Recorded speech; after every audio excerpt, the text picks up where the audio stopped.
Next guest says the latest break below $80 a barrel feels like the stage of death in a bullfight.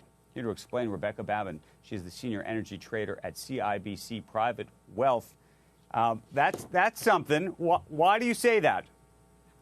You know, I say that for a couple of reasons, and mostly because the fundamental backdrop in crude is known to be really positive. We have limited supplies, limited spare capacity, limited inventories. And the bulls have been kind of chasing at that red banner or that thesis over the past several months. And they've just constantly been beaten back by a slower recovery in China, weakening demand in the US, summer driving season, not living up to expectations. And then finally, this last move in the dollar and the macro environment kind of just putting that final spear in the bulls back and pushing many speculators out of the market as they just have to say, I'm done with this trade. I'm calling it quits. I can't take this pain anymore. So it feels like the bulls in some ways have lost their will to fight in the positioning sense. And they're just not, and there's not enough conviction right now that as we move into winter and we know all these supply disruptions are likely ahead of us to even re-engage with that trade in a macro environment that fully eclipses what is happening fundamentally in the commodity.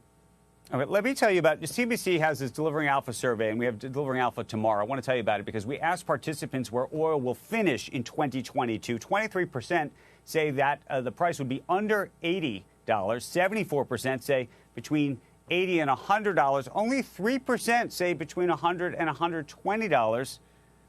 Which of those numbers do you agree with? So I am in that base case 74%, but I do think that they're underestimating that 3% is underestimating the upside tail of what could happen here.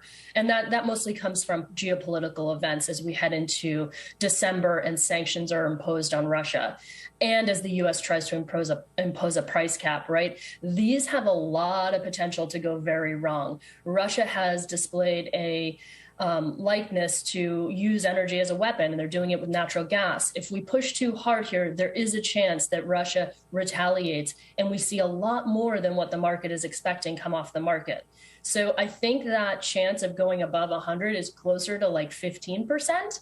And the base case, though, I do think 80 to 100, I'm closer to 90, 95, because I do think we've overestimated how much demand is going to be hit due to the slowdown. At this point, crude is really priced in an aggressive recession. I think it's overdone it. So I do see us closer to 90, 95. I think that tail above 100 is in that 15% range.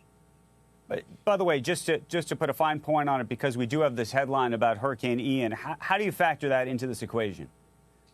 It's from a market's perspective, it's a little bit of a non-event, to be honest with you. We're looking at about 4 platforms I see shut down, maybe a few more, maybe 500,000 barrels of production that may be, offline for a temporary period of time. So right now, if that storm Ian stays on that trajectory, it's not a big deal for markets. That's not to say the humanitarian aspect isn't very serious. If that storm moves west, that's a very different picture. That's when you start to worry about energy infrastructure, LNG exports, refining capacity, longer term damage that can happen. And that's when you start to price it into markets. Right now, it's not a factor for the market.